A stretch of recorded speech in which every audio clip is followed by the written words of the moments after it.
it's not only about the company. You know, it also everyone has to have fun doing it. Everyone has to like doing it. You should also not forget about the family and everything else around you.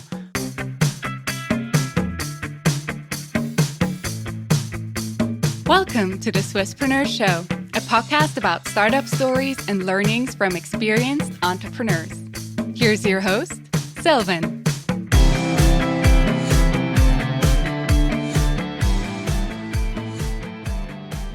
I welcome here Igor Susmelj. Thank you very much for joining us today, Igor. Hi, Sylvan. Thanks for having me. You're the co-founder of Lightly.ai, an ETH and HSG spin-off that actually solves AI by solving data. We're going to talk more about that and what that exactly means. But first, I want to hear everything about your childhood, basically, because for you, it was always clear, I'm super interested into computers. I'm going to study at ETH and also want to have a job in that field. Was there any doubt about that, or was that always very clear which path you would actually pursue? I would say it was not clear at all. Maybe you don't know, but I grew up on a riding stable. So actually, I was kind of a farm boy and was far away from tech. During my childhood, I often had to help out in the stable instead of sleeping long during the weekend or playing computer games or having fun. Actually, was working a lot, and I had to fight for my first computer. Like I was the only one in the family very interested in technology. And then how did you still, I mean, that was probably a tough call, right? You know, going into the family business, probably or the stable business, while still being interested in computers. So how do you actually make that transition or that call to then end up in the computer business? So initially, it was more like helping out my family as well. So I helped them out with the website and some other simpler things for me doing on the computer. And they realized, okay, the boy is quite good at doing that. And but back then, people didn't see a future in that. I remember my grandfather even telling me, "Hey, you should become a doctor, study medicine. You shouldn't do stuff with the computers. Those guys usually just help me out in the lab." So I had again kind of to convince everyone in the family that no, I really like this. I'm passionate about this, and I want to go further in that field. So how did you then find your way to the ETH in Zurich to make that dream a reality to a certain degree? It started in end of primary school when I really got a computer after long fights. And friends of my family, they were doing more than just web design, also programming software, and they just gave me books, and I started programming myself, teaching myself how it works. And then in high school, more and more went into that field. And then at one point, it was clear for me, hey, I want to study something in that area. And I decided not to do computer science, but electrical engineering, because I'm also very fascinated about hardware. Makes sense. And during your time at ETH, during your research, basically, you actually also came up with a problem, or you found a problem that then led to your startup business idea. For Lightly.ai initially, but back then it was still called What to Label. So what was the problem that you faced, and how did you actually come up with the solution for that problem? I have to correct you here. So the initial company was called Mirage. True, yeah, the legal name. So the thing was, in my bachelor's, I was more doing robotics, like hardware stuff. I was really fascinated about it. And then I haven't heard about machine learning back then. And it was at the end of my bachelor's when I went to one of those hackathons, like events. It was hosted by SIX, and friends of mine were doing some machine learning stuff there. And I was like, okay, wow, super interesting. What's that? I want to learn more about it. And kind of the idea that you teach a machine instead of coding it something into it was just fascinating to me. And then I decided in my master's to go more into that field. And then in my master's, I focused on machine learning and computer vision. Was working with something called unsupervised learning or generative adversarial networks. So those were deep learning models where you can hallucinate faces. You feed it lots of images, and then you can generate fake faces. And basically based on that research, we thought, hey, let's take this technology and bring it more into industry on two sides. On one hand, we could help movie editors to be more creative with it, and the other one was actually the business idea we started initially to detect manipulations in videos, like to detect fake media. And fun fact, 2 years ago, right here at Start Summit, that's actually where I also met you for the first time. So that's just a fun coincidence to see where the encounters that you have at such a conference can lead up to. So tell us a bit more about what Lightly.ai actually does today. I mean, there, you had different names, and there were also some stories that we'll talk about later in a bit. But what does Lightly.ai do today? What's your focus? Let me start with a question. Do you have a driving license? Of course, yeah. Okay. Do you remember how many hours it took you to learn how to drive? No clue. Probably too many. Let's say on average, I would say maybe someone in Switzerland takes 20 to 30 hours with an expert. And if you think about it, it's having driving lessons with someone who teaches you how to drive, like a real expert. And what we do in machine learning at the moment is we teach self-driving cars to do the same, but we invest thousands of hours, and this is not very efficient. And what we do as Lightly is we try to make it more efficient, more natural, more like a human. You already, as a kid, you walk through the streets, you see cars moving around, you learn that something is an object, and you can use this know-how you gather over time to then more efficiently learn how to drive.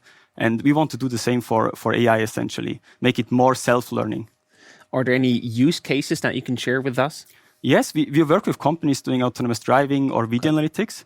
And the problem for them is that the systems currently are very data hungry. And it's not only that you need lots of data, but also annotations. So you kind of have a driving expert sitting next to you all the time telling you, like, this is a car, this is a pedestrian. And I mean, doing this for thousands of hours is just not efficient. Right. And there has been a huge industry doing just labeling. And we think like that's not the right approach. There's a more efficient way of doing that. Exactly. And Yes. I really love that you have this very specific niche and the very specifically targeted problem that you're solving. I think that's a very good focus to have here. But today we're not here to actually talk about technology. We're here to talk about fuck-ups. And the fuck-up that you actually chose is the what to label fuck-up, the sort of name and whole team behind the idea and business actually, before you then pivoted to Lightly.ai. Yes. So you were 4 people with different opinions, as you told me. Take us back to the early days. How did you 4 people decide to start a company and to actually work together on any specific issue? And what was the issue before Lightly.ai? Yes. So let me start I have to go a bit back in time. Sure. The startup was called Mirage. It was what we started out of the ETH, kind of the spin-off we started out of the research. And back then we tried out different ideas. And at one point we ended up having this great idea where we thought, hey, we could involve other friends as well to join the team, work on this framework for making machine learning more easy to use. That was the goal back then.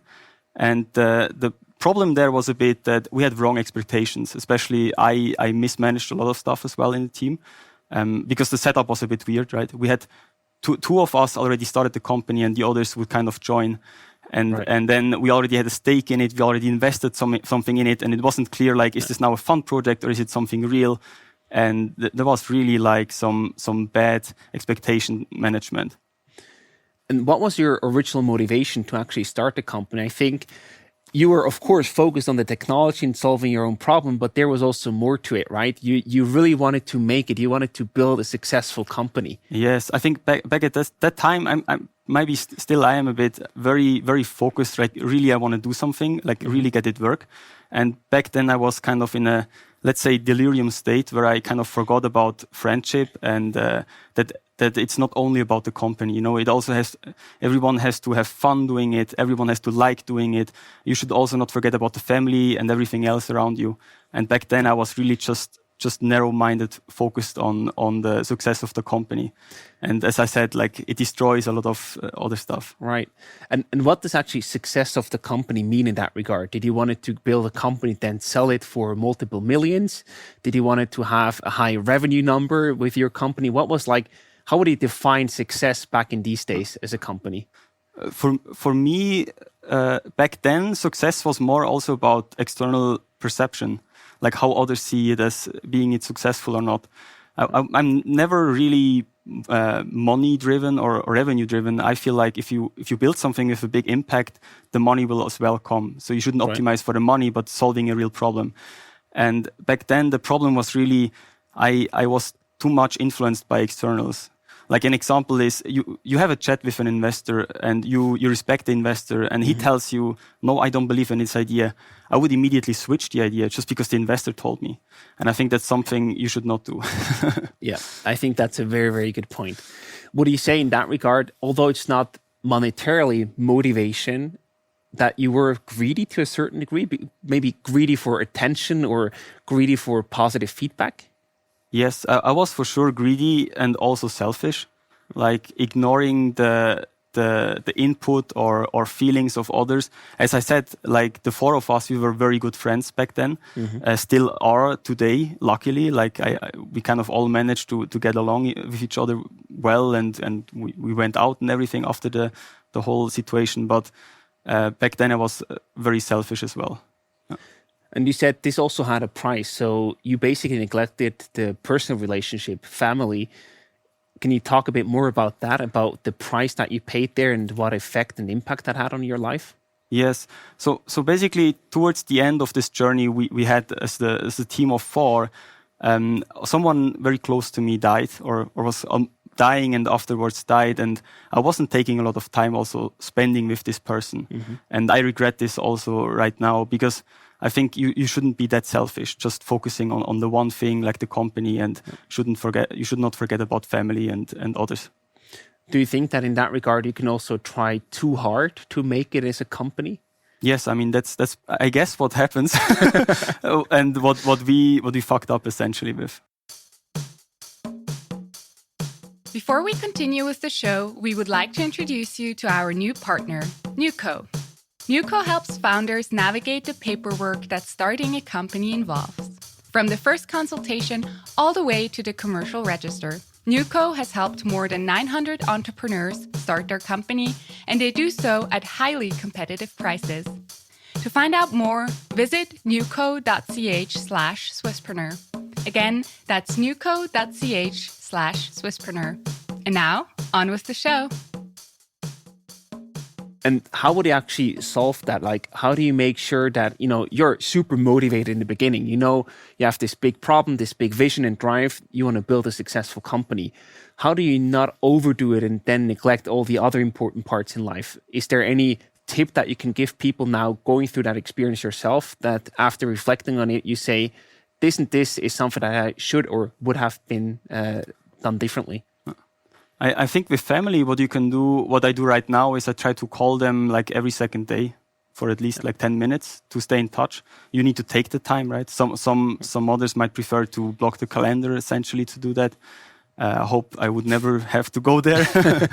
And I mean, you really have to take the time for that. And also friends, that's also something important, especially now with the COVID time. You might not see friends. You might be, I saw it myself and also all my friends running startups. You just work much more. You neglect everything else. You're basically in your silo working in your room or wherever you are. And I think that's not very good. In that regard, you were still solving your own problem, basically. Usually that's a recipe for success, because then you have a huge motivation to actually also pull through the difficult times that will always come whenever you found a startup. Did that actually help you, or was it something that actually hindered you because you then only wanted to spend time on the actual startup? No, I think it helped us really back at that time.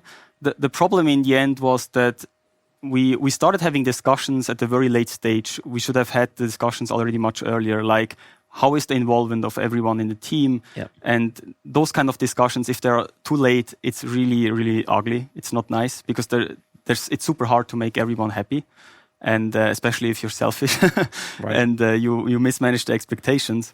And I think that's something I really regret, that we kind of fucked up that. And in the end, like the story went on, right? We were the four of us. We thought, hey, we can really make this happen. The team was almost falling apart. At the same time, we were still invited to pitch for a very, very good accelerator in the US. And called Y Combinator, by the way. Called Y Combinator, yes. So actually, they flew us in. It was actually I had 3 interviews with YC so far. So I'm still counting. Maybe there will be a 4th one. I was always hoping that the 3rd one would be the one we get in, but I heard that the odds get better. Yes, they say that. Try, they say that. So you just continue trying. Exactly. No, but the problem there was basically we got interviewed by YC, and the team was kind of broken, right?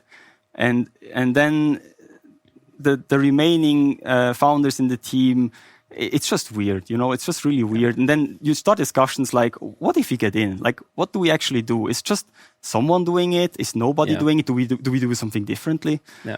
It's really weird because you also still want to respect the decision of others. Sure. Do you continue the work where you kind of fucked up with the team? And I personally just in the end, we luckily didn't get in. I think that would have been another fun story. Yeah. But I decided I just stopped working on the whole project at all because there was too much involved, too many emotions as well. Yeah. We're going to talk about the split in a minute. Mm-hmm. But before we do so, do you think that YC smelled something, that something was off with your team, or then that they eventually declined you? I could say that now that's the reason they rejected us, but I would say no. It's okay. I mean the fun thing was the interviews usually are like at an event like this. You wait outside of the interview room and you see all those other startups. And when we were waiting for our slot, the slot is only 10 minutes, right? We just met like 2 other startups doing something very similar, and they were already much further in the process. And it was the one day where they had ML startups trying to do ML platforms for a certain area, and I mean they just take the best ones they find there. Yeah, makes sense. I mean it's their job, right, to make the right selection. Maybe also to quickly reflect, you said you didn't clearly communicate and set the expectations, and then you were actually dealing with a defected team, a team that didn't really work out anymore. But how do you actually get there in the first place? Because, if everybody of you would just be so motivated and put the company first, neglecting their personal life, which is not good at all, but still, if you would think everybody goes full speed, then how do you still end up in a broken team? What brought you there, basically? I think it was a mixture between the expectations and also how well do you actually work as a team? Is there some friction? Is there something which really is in the way? It could be between 2 or 3 people in the team. And I mean, the goal was to do something all the 4 of us. Mm-hmm. And if one element, if something is not working between 2 or 3, then the whole team is affected. Right. And basically it demotivated all of us a bit. Okay. And how do you actually realize that, it didn't just feel right or productive anymore? Or how was the feeling when you actually realized this is not going to work out? It was really bad because we had I think that's something we did very well. We had very clear discussions about that, where we discussed this as a team. And it was clear after those discussions, like, okay, we really have a problem, all of us. Yeah. And I was like in my very narrow-minded view, just continuing to work, kind of ignoring the problem, which was a big mistake. Yeah, got it. There, it's really an alarming signal. You need to take a step back and actually address that issue. Yes. And then you said you reached a conclusion to leave. How do you execute that? I mean, leave is a difficult thing, right? We still had the company. I was still bought in. My money was kind of frozen, but I didn't want to have to do anything with it. Okay. So I decided, hey, let's just take a break. I had still this family situation I wanted to take care of, and we went back to Switzerland. And then another problem which started arising was the money problem, because I obviously worked for more than a year without a salary. And I mean, I put all my money in the company, something you maybe shouldn't do. Situation, yeah. But so I had to ask around in my friend circle, like, hey, can I do something? Can I help you out? Get some pocket money? And then I found a very good friend of mine who took me, kind of helped me by helping him flipping cars. I think that's just an insane story for itself. I mean, from electrical engineer to startup founder to flipping cars, that's quite a journey. Yes. Actually, my friend is still doing flipping. He's still doing it, and he's doing it very well. Yeah. Very fair price as well, I have to say. Mm-hmm. And I started initially helping him with the website, and then in the end, we kind of did more and more together. I went on the rides with him to get the cars, pick them up, drive them home to the base, and the thing is just it really helped me as well getting over the 1 or 2 months. Yeah. And he actually also has a degree from ETH. So I would say we were the only two with a degree from ETH flipping cars in Switzerland. That's a pretty good branding for itself, I would say. Yes. It was a lot of fun. So then the company still existed. And for you, taking a break, were there any legal obligations that came with that? Or how do you actually manage the legal part? So one of the fuck-ups we had then was that not everyone in the team was sure that the project was done. Okay. And of course, then also like people ask like, hey, we started something together, and I think you still continue working on it. So I want to have my stake. I want to get something back. Right. And this was then the next situation, like resolving that, like making clear, hey, nobody's going to continue working on it, because obviously, like people felt like somebody can feel cheated by very very quickly, Sure. and you want to resolve that. And you also still had some IP in there. I mean, whatever you built together, right? So Yes. how did you then solve that? You had the 4 people that were part of the company in total. The company Yes. still existed. You took a break, but then eventually the same company was later used for Lightly.ai. Yes. So how do you turn that around and use it to your advantage? We did probably the smartest thing you can do, because we all believed in the tech and we liked it. So we said we do it open source. So we just put it open source very clearly, like everyone has access. We even agreed that somebody could continue working on it. For me, it was clear, hey, I would do Lightly now. Right. And back then it was what to label, right? So the initial name or the brand, at least we used. And it was kind of solved then. Yes, but we had to really actively do this. I think it was like kind of a last procedure, last act as a team. Right. So you solved the IP part, the tech part, basically. How do you solve the company part? Because you and your new co-founder, Matt, that you eventually met later on to work on Lightly, you still use the same company that you eventually founded together back in the day. So how do you solve the legal part from the company perspective? Yes. So what we did essentially is, during the time I was flipping cars, I already started working on the new product. And I knew Matt already for a while. So we just were in touch, and I told him about the project, and he said, hey, that sounds really cool. Let me try to sell it a bit, ask some companies whether they're interested. And then while I was not flipping the cars actively, like, I mean, if nobody wants to sell, you're just waiting, sitting around. I was coding on the product and had some calls. Then we set up with different companies in the space. And we just tried to get somebody who would be interested in actually starting a project. And once we reached that point, we said, okay, we really need the company now. And it was very handy to just buy out the other co-founder. Okay. And for him, it was like perfect, right? Because in right. Switzerland, you have liquidation costs. Yes. So just selling the shares, it's much easier. It's a more lucrative way of dissolving or getting out of because a company. Switzerland's super expensive. Right. So the 2 learnings that you talked about are actually super impressive. First of all, don't neglect your personal life and your family life. The other one is set clear expectations with your co-founders as early as possible. The third one that you actually did, we haven't talked about that yet, Buzz, is you just didn't give up. And I think that is very impressive, because for you, there was like no obstacle too big to handle. You were even flipping cars to get some money in and then just continue. What kept you going? How do you keep going with all these challenges and difficulties arising? I just really like to build things. I just really like to solve problems. And I just thought, hey, I could get a job. There were 2 times where I really wanted to stop. I was so close. Once was the option to start a PhD. And I just said, another 4 years. And then I would anyway do the same again. Right. And the other option would be to join another startup. And I really said, like, no, let's just do it. Let's just do it. Because you had equihire offers on the table where they just would buy your company to then say, hey, you come work for us, we buy your company, you have a good story, some money coming in, you still resisted. Yes. So the equihire offer, the problem was there that actually 2 offers from the US were smaller startups as well, like Series A, seed stage. And in the US, it's very fast. They just equihire a team of 2. Like, who in Switzerland would do that? Nobody. Yeah. And one of them wanted us to move over. They just basically asked, like, how much would we need to pay you to move over the next month? Yeah. And I still had a family situation, so for me, it was a no-go. Yeah. And the other company actually was a company of friends of mine.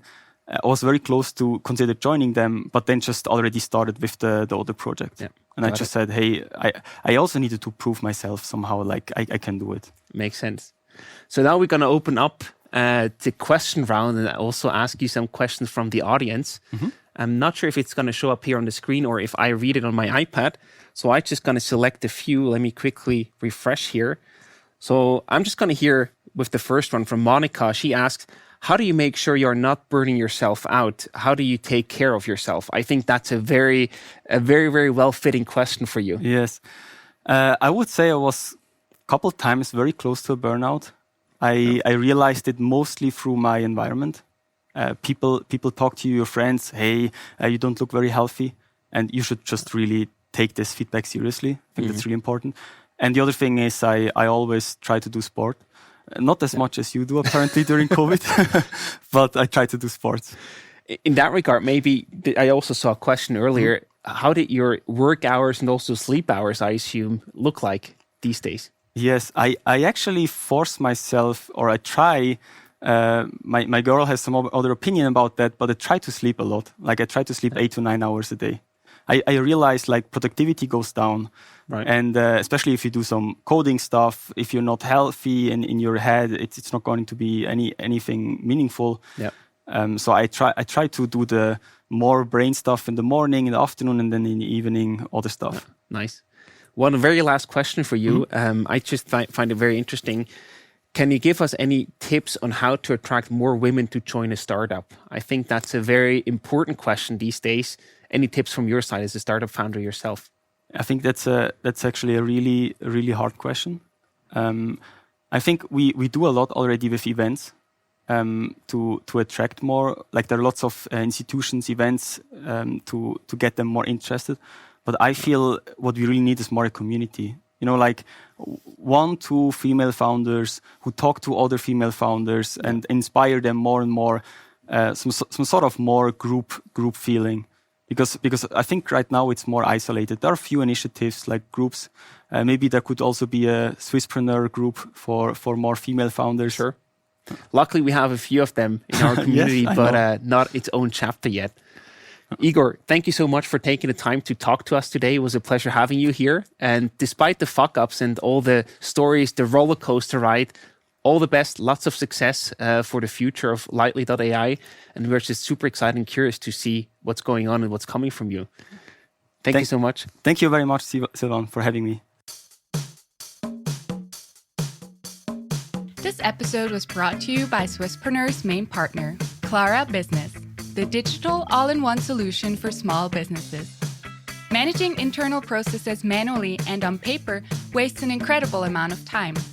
That's why Clara digitizes everything, allowing you to focus on what really matters, your core business. Go to clara.ch to find out how your business administration can be simpler, faster, and more efficient. Again, that's clara.ch.